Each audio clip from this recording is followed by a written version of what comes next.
Tudo bem, gente? Nós estamos aqui para mais um vídeo. Antes disso, eu queria estar alertando a você e pedindo a você. Tem um sininho aqui embaixo. Eu gostaria muito que você curtisse o nosso canal, o canal do Virando as Páginas. A gente precisa disso e para nós é um prazer estar com você. Então, se você puder, curte o canal, curte também os nossos vídeos e contribua com a Rede do Bem. A gente falando de literatura, falando de coisas boas, tá ok? Outra coisa, hoje nós vamos falar sobre o livro que nós vamos sortear dia 22. Então eu estou alertando a você. Dia 22 de outubro agora, nós vamos sortear essa obra aqui. Só que não é esse livro, é um pocketbook Sapiens, do Harari, Yuval Noah Harari. Nós vamos estar sorteando ele no dia 22, eu vou filmar o sorteio. É a última chance aí, esse período agora.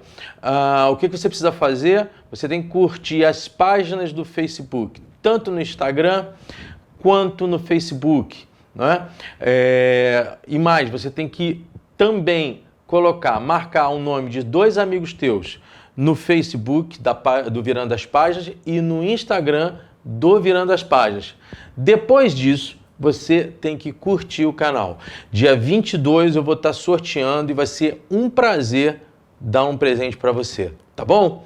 Bom, tá na minha mão um best-seller, uma obra que vendeu para mais de 40 milhões de exemplares para o mundo todo, de um homem jovem, tinha 35, 36 anos quando começou a fazer esse livro e que influenciou várias lideranças no mundo naquela época, como, por exemplo, o Obama, presidente dos Estados Unidos, como, por exemplo, todo o cenário da ONU se rendeu à obra desse cidadão aqui. O nome dele é Yuval Noah Harari, ele é um israelense, com a formação dele no Jesus College, lá em Oxford, e hoje ele é um professor da Universidade de Jerusalém. Está aqui, é uma obra de 2017, da LPM, e depois disso ele também lançou um segundo livro, que é o Homo Deus, uma breve história do amanhã. Essa obra aqui ela é interessante porque ele vai, como historiador, ele tem um histórico de trabalhar a história tanto de guerras como também de civilizações, né? Não o livro, ele é um especialista nesta área. E a partir daí, ele começou a identificar a necessidade de fazer uma história maior sobre as condições que nos levaram a sermos o que somos hoje, Homo sapiens. Então, o que ele vai trabalhar? Ele vai trabalhar a macro-história. Dificilmente você no colégio, você vai estudar a pré-história da forma como ele vai trabalhar aqui. Normalmente nós temos aquela coisa de trabalhar a história do Brasil, vamos trabalhar as questões que fizeram nós chegarmos aqui, vamos trabalhar a história das descobertas, vamos trabalhar a história das formações de estados na Europa. Estudamos muito pouco a pré-história e muito menos outros continentes, senão apenas a América do Sul, a América do Norte e também a Europa. Vamos estudar a história clássica, vamos estudar os gregos, vamos estudar os romanos para nós nos entendermos como civilização. Bom, ele não vai fazer isso. A grande questão dele é como é que a espécie Homo sapiens, já que você tem os homens de Denisova e os neandertais, que também eram outras espécies de Homo, como é que a espécie Homo sapiens sobreviveu a tantas questões a partir do seu surgimento. Surgimento esse que vai fazer com que nós hoje sejamos o topo da cadeia natural. Então, ele tem essa preocupação e aí ele vai começar dizendo o seguinte: em algum movimento, ele começa a nos demonstrar o que ele quer nos dizer e ele vai nos dizer no primeiro capítulo como é que nós saímos do conceito da biologia até chegarmos no conceito histórico propriamente dito. Então ele coloca logo no seu início. Há cerca de 13,5 bilhões de anos, a matéria e a energia, o tempo e o espaço surgiram naquilo que é conhecido como Big Bang. A história dessas características fundamentais do nosso universo é denominada física. Por volta de 300 mil anos após o seu surgimento, a matéria e a energia começaram a se aglutinar em estruturas complexas chamadas átomos, que então se combinam em moléculas. A história dos átomos e das moléculas e de suas interações é denominada química. Há cerca de 3,8 bilhões de anos, em um planeta chamado Terra, certas moléculas se combinaram para formar estruturas particularmente grandes e complexas chamadas organismos.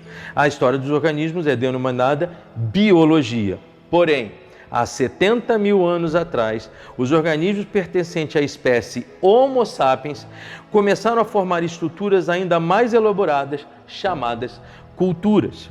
Os desenvolvimentos subsequentes dessas culturas humanas nós denominamos história. Então, o Harari ele vai começar a trabalhar sobre um aspecto de base evolutiva. Você que tem uma consciência mais criacionista, não vire as costas para essa obra. Não faça isso. Você pode muito bem tratar toda a sua ponderação de fé sem nenhum problema com esse livro. Ele, na verdade, o Harari ele não quer tomar posições, ele não está querendo defender grupos. Ele é uma pessoa que quer descobrir o caminho que o Homo sapiens fez até chegar onde nós estamos hoje na era digital. Então, para ele, o que aconteceu foi o seguinte: no campo biológico nós tivemos um crescimento, uma espécie de objetos de mutação que fizeram com que os nossos cérebros ficassem maiores do que o do homem de Neandertal e também do que o dos homens de Denisova, que eram outras duas espécies homos existentes. Precisamos então entender que ele nos demonstra que não existia apenas uma espécie de homo. O Homo sapiens não era o único exemplar da família Homo existente. Existiam também o homem de Neandertal e existia o homem de Denisova. E esse processo de mutação nos fez ter uma capacidade cognitiva. É nesse sentido que ele vai chamar a primeira era como era cognitiva, antes da era agrícola. 70 mil anos antes, o homem começa a ter uma capacidade cognitiva e ele começa a formular a interpretação da vida. Desta forma, ele não só tem a articulação, ele não só completa e trabalha o conceito de linguagem, como ele muito bem demonstra, outros animais tinham as suas linguagens e o próprio homem de Neandertal também tinha. Mas ele vai fazer uma aculturação das suas atividades, uma aculturação dos seus costumes. Ele, de certa forma, vai começar a observar o mundo de forma diferente. E aí, nesse sentido, ele vai dizer que existia a realidade objetiva e vai surgir dentro desse processo de mutação e de evolução do Homo sapiens a possibilidade do homem criar imagens. Esse processo vai fazer com que esse homem possa produzir coalizões. É muito interessante que ele disse que, num certo momento, se você deixar um homem sozinho numa ilha com um gorila, possivelmente esse gorila vai subjugar esse Homo sapiens. Mas se você deixar mil Homo sapiens, quando eu digo isso, nos dois gêneros, homens e mulheres, se você deixa 1000 espécimes Homo sapiens numa ilha e deixassem 1000 espécimes de gorilas nessa mesma ilha, possivelmente o Homo sapiens venceria o gorila pela sua capacidade de articulação e pela sua capacidade de construção cognitiva. Tá certo? Essa questão da construção cognitiva, ela não foi o bastante. Entre ela e o que nós chamamos hoje de revolução científica, entre uma situação e outra, nós tivemos a revolução agrícola. Mas o que vai acontecer nesse processo tempo a tempo? O homem ele vai traduzir elementos míticos, isso ele deixa muito claro. As nossas coalizões, a forma de nós nos unirmos, a forma de nós criarmos as nossas tribos, as nossas sociedades, nós vamos precisar construir uma linguagem. Essa linguagem, ela vai ser em um certo momento sobre o objeto real, aquilo que eu vejo, aquilo que lá está, e sobre um outro momento, sobre aquilo que não existe. Esse processo que não existe, essa argumentação mítica, ela não se encadeia apenas no campo da religião. Ela vai se encaminhar dentro das nossas próprias construções éticas. De certa forma, então, ele vai demonstrar que aquilo que fez com que nós estivéssemos unidos por um objetivo único estão divididos em 3 fatores: a religião, o dinheiro e os impérios. A nossa visão, por exemplo, de nação, para ele, e de certa forma eu tendo a concordar com ele, é uma questão fabricada. Por exemplo, o Brasil não existe como uma intenção real. Nós somos brasileiros porque passamos a ter os mesmos costumes, ainda que haja uma diversidade cultural muito grande no Brasil, nós temos uma mesma língua, nós pensamos parecidamente com relação às nossas religiões, ainda que sejam em muitos momentos difusas, diferentes uma das outras, mas nós conseguimos sair simplesmente daquele objeto da formação de ferramentas, tanto para a caça quanto para a alimentação, e nós saímos do bipedismo, aquilo que o Neandertal tinha e aquilo que também o Homo denisova possuía. Qual é a grande diferença? Ele vai identificar com o tempo que a nossa relação com o fogo nos deu algumas outras vantagens, aliada, obviamente, a essa questão cognitiva.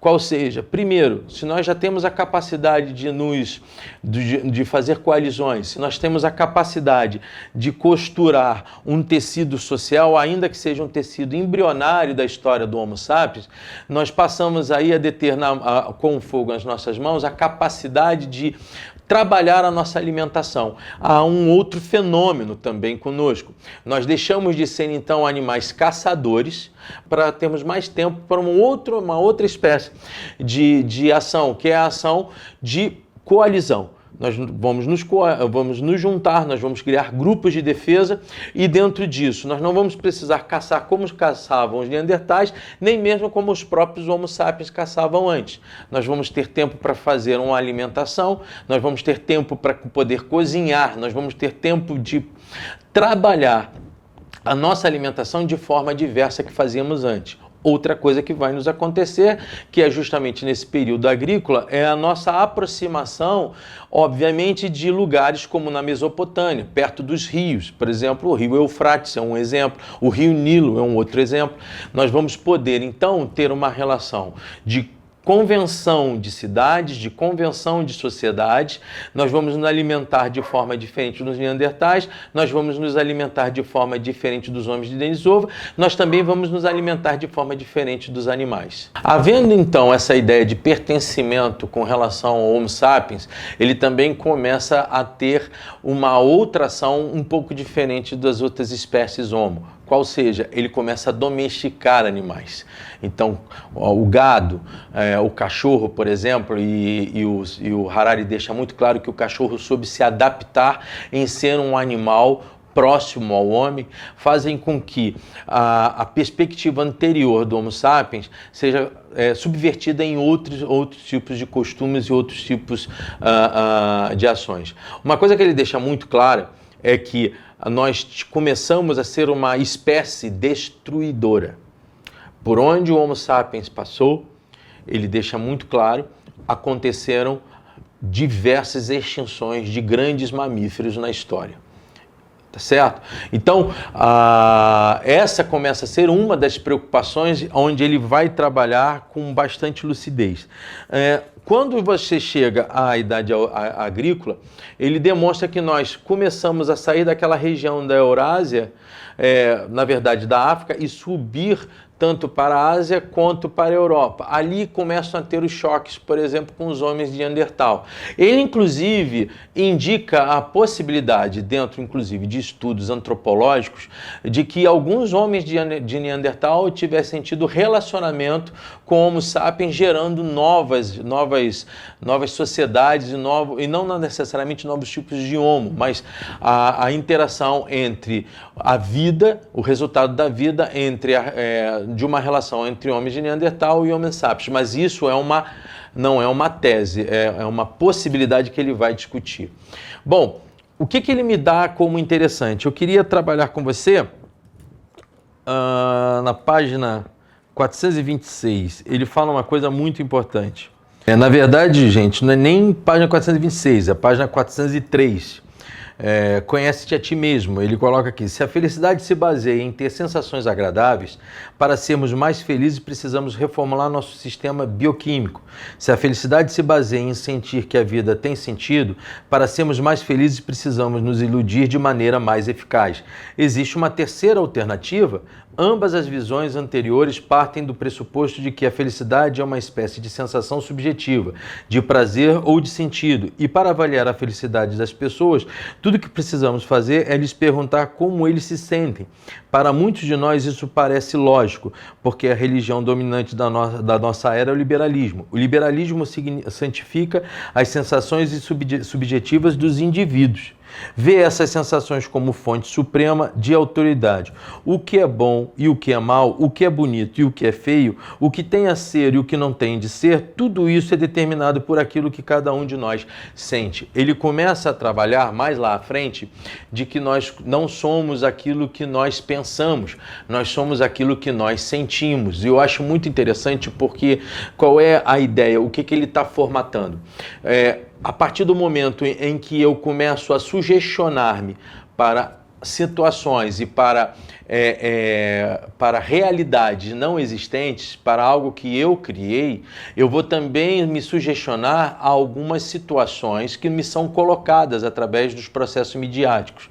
Ora, mas como isso vai acontecer, mano? Isso vai acontecer da seguinte forma: nós temos a realidade objetiva, nós temos uma outra realidade que ele vai nos indicar, que é a intersubjetiva. Se eu tenho por mim mesmo a capacidade subjetiva de criar coisas, eu também tenho, numa relação de grupo, a possibilidade de ser influenciado por várias outras criações conjuntas, selecionadas por um certo grupo de pessoas, criações coletivas. Então, a visão, por exemplo, de Deus, a visão, por exemplo, do medo, a visão do sucesso, ela passa a ser também uma criação sobre ótica subjetiva e intersubjetiva. Ou seja, eu sou influenciado por uma óptica da qual eu não tenho como comprovar, eu simplesmente aceito e isso está aqui. Eu não tenho como fazer qualquer tipo de comprovação. Daí aquilo que eu falei lá atrás sobre dinheiro. O dinheiro é o elemento subjetivo de maior unificação humana. Inclusive, ele deixa uma coisa muito clara e muito forte para você que tem uma religião, seja ela qual for. Ele diz que, na verdade, hoje a nossa grande religião é a do consumo. Nós acreditamos muito mais nos aspectos de consumo do que propriamente naquilo que a gente defende como fé. Por exemplo, ele deixa muito claro que, por exemplo, um hindu, um cristão, um islâmico, muitas das vezes são mais próximos dessa religião consumista do que aqueles aspectos de fé que eles tanto defendem, que eles tanto trabalham. Bom, voltando lá naquele período da era agrícola, nós vamos fazer essas construções e tais construções vão nos também possibilitar viagens que nós antes não possuímos, não fazíamos. Fica muito claro a demonstração dele de como existiam várias raças Homo sapiens separados no mundo todo e que eles não se conheciam. Ou seja, o líder um líder asteca, por exemplo, ele não tinha a mínima ideia da existência do Império Chinês. ou da Europa, ou mesmo o europeu, não tinha a mínima capacidade de compreender que poderiam existir espécimes na Austrália. Então, todo esse processo migratório que nós fizemos, também o fizemos de forma a deixar com que essas sociedades de Homo sapiens jamais tivessem se interagido. Com a Revolução Científica de 500 anos para cá, nós vamos ter um grande impacto. Qual é o impacto? Aos poucos, os homens começaram a ter a possibilidade de conhecer outras espécies. Então, na verdade, as culturas começaram a se aproximar. Não havia nenhuma diferença entre você ser um homem da América do Sul ou um homem da Europa ou estar vivendo em Marte antes disso. O contato dessas raças, o contato dessas sociedades era quase que nulo. Para que você entenda mais claramente, só no século XIX, a humanidade pôde ter a ideia completa da existência de todas as sociedades no globo terrestre. Então, nós vamos fazer hoje um aspecto final daquilo que ele disse que é o alinhamento e a vida, a história do Homo sapiens. Hoje, o que nós somos? Essa é a grande preocupação dele. O que nós somos como pessoa, o que nós somos como raça, o que esperamos para frente. E é nesse sentido que ele vai fazer esse livro aqui, o Homo Deus. Porque, para ele, nos dias de hoje, nós já estamos conseguindo vencer por completo os aspectos da fome, os aspectos das doenças e também as guerras. Ele tenta nos mostrar que cada vez menos temos guerra. Pode parecer um pouco chocante para nós. De certa forma, nós ainda temos regiões no mundo que são regiões muito atribuladas. Por exemplo, o Oriente Médio, o chifre da África, algumas questões na Ásia, mas em geral, realmente nós tivemos menos guerra. A minha análise, e aí ele não discorda, é de que nós também temos uma outra situação. A nossa paz é uma paz atômica. Na verdade, a diminuição de guerras entre os grandes impérios, ela se dá entre os grandes países imperialistas, nações imperialistas, ela não se dá hoje com uma frequência maior, porque a possibilidade da destruição do globo é muito grande. Outra coisa que é muito interessante, e eu me lembrei desse livro aqui do Humberto Eco, é quando ele vai falar dos gêneros. A confusão que hoje nós temos no dia a dia, essa discussão de identidade, de gênero, ele não vai trabalhar isso, ele vai demonstrar uma outra forma de consciência em ser homem e mulher durante a história humana. E aí eu acho bastante interessante a partir da página 156, quando ele vai falar um pouco sobre a questão do sexo e gênero. Gente, olha só, vocês têm que ler isso, tá certo? Tem que ler isso antes de ter qualquer tipo de preconceito que ele vai falar aqui. Uma das coisas que eu acho bastante interessante nesse objeto aqui é o fato desta figura aqui. Uma figura masculina. O rei Luís XIV, o rei da França, Luís XIV. Uma figura masculina do período do século XVIII. Olha aqui, ó. É a foto do Luís XIV. Isto aqui é uma imagem masculina para aquela época. Ele vai trabalhar um pouco esse tipo de ideia. Ou seja, a peruca longa, a vestimenta, uma vestimenta que para os dias de hoje se demonstra mais afeminada, mas aqui é a imagem de um homem de sucesso, de um nobre, por isso ter essa peruca desse tamanho. E aí ele me lembrou, lendo esse livro, me lembrou justamente essa obra aqui, olha, A História da Beleza, do Humberto Eco. Eu já falei dela em outro vídeo e eu pretendo daqui a um tempo a gente estar conversando sobre ela. O Humberto Eco ele fez uma grande organização de trabalhos e você percebe que a beleza ela vai mudando segundo segundo as mudanças sociais, segundo a evolução social, se você assim quiser pensar. Veja bem, baseado justamente naquilo que ele coloca aqui, nós percebemos uma outra figura, onde você demonstra a figura de um homem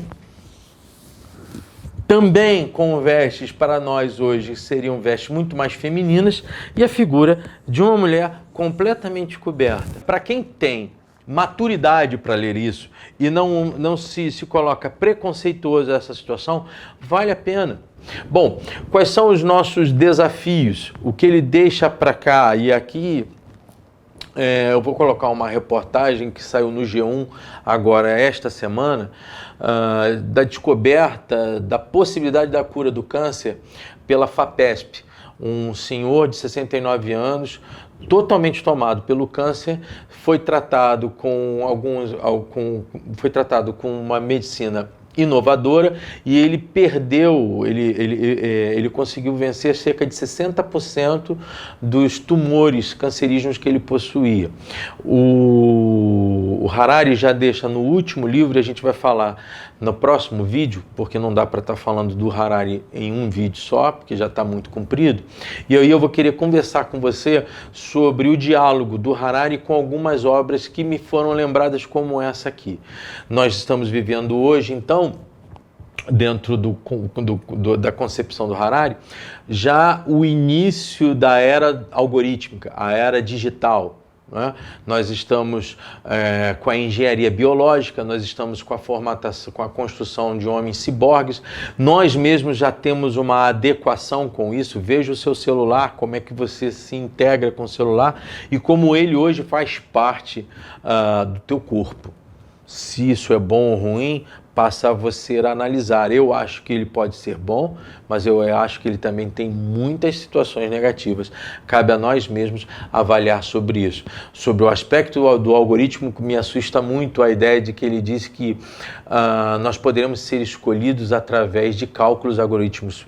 Então, na verdade, é uma inteligência artificial que vai dizer se nós somos aptos ou não para uma atividade ou outra. Isso quer dizer que nós no futuro não teremos um desemprego, nós simplesmente não teremos emprego, se não formos capazes de sermos escolhidos por uma inteligência artificial, seja ela qual for. Mas isso é a história do Homo Deus. Vamos para o próximo vídeo, vou estar fazendo essas inquietações, vou estar levantando essas inquietações com vocês.